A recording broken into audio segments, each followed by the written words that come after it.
अस्सलाम वालेकुम to all of you. मैं हूं मकबूलूर और आप देख रहे हैं आर्ट टेक्निक्स। इस वीडियो में आपको उर्दू लिखाई की पूरी तरतीब समझ में आ जाएगी। पिछली वीडियो में हमने शेप्स पढ़ी थी, इसमें हमने टूल्स को पढ़ना है और टूल्स और शेप्स को मिला के कैसे हम हरूफ तहजी में से हरूफ खूबसूरत लिख पाएंगे। आइए चलते हैं। देखें ये टूल्स, इसको आप अलिफ पढ़ लें और इसको आप छोटा अलिफ पढ़ लें।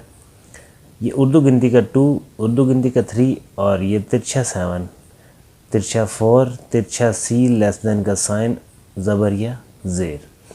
अब इनको शेप्स के साथ मिला के हम कैसे हरूफ तहज्जी के हरूफ कंप्लीट करेंगे। सबसे पहले शेप ऑफ बोट को ही ले लेते हैं। तो ये शेप ऑफ बोट, अब इसके साथ हमारा बे क्लियर हो गया।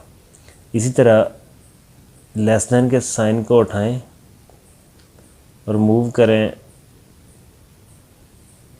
और यही शेप लगाएं तो हमारा फे भी कंप्लीट हो जाएगा। इसी तरह ये छोटे अलिफ को हम लेंगे और साथ में शेप ऑफ बोट को और कैफ की कोई शेक, और इसी तरह साथ में छोटा अलिफ, ज़बर या ज़ेर। अब स्पेस इतना होना चाहिए कि हमारी बोट यहाँ से इजीली बन पाए, बड़ी ये। अब हम करेंगे शेप ऑफ मून को। ये है हमारा क्लॉकवाइज और ये एंटी क्लॉकवाइज। एंटी क्लॉकवाइज को सबसे पहले हम करते हैं, ये देखें यहाँ से अगर हमने टूल्स उठाया तिरछा 7 और उसी के साथ शेप ऑफ मून, हमारा जिम बन गया। इसी तरह तिरछा 4 और साथ में शेप ऑफ मून।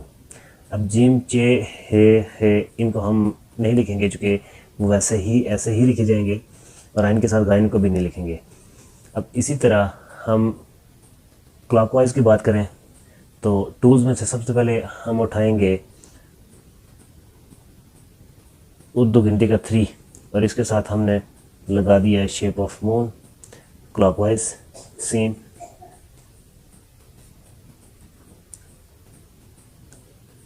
उर्दू गिनती के 2 को उठाएं तो यहाँ से हम उसे एक स्लाइड देंगे और इसके साथ शेप ऑफ मून लगा दें तो हमारा खूबसूरत सा स्वाद बन जाएगा।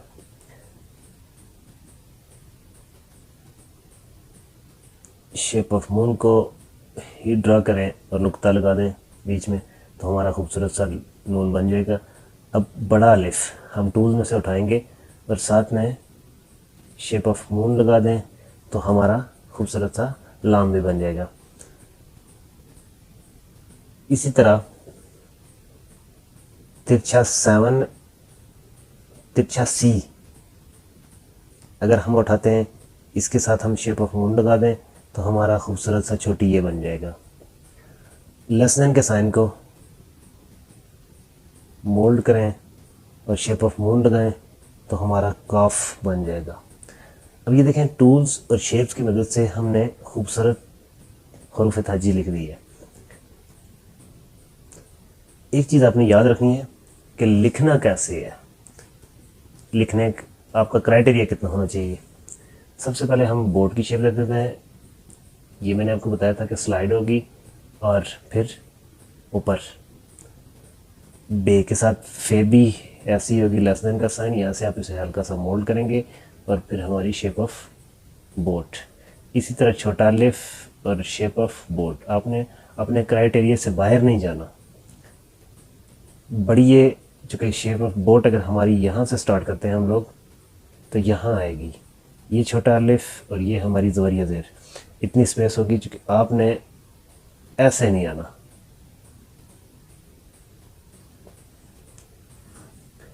इसी तरह सबसे बड़ा मसला आ रहा है स्टूडेंट के लिए, वो ये है कि जो एंटी क्लॉकवाइज हमारा मून लिखा जाता है उसमें सबसे बड़ी गलती ये करते हैं बच्चे,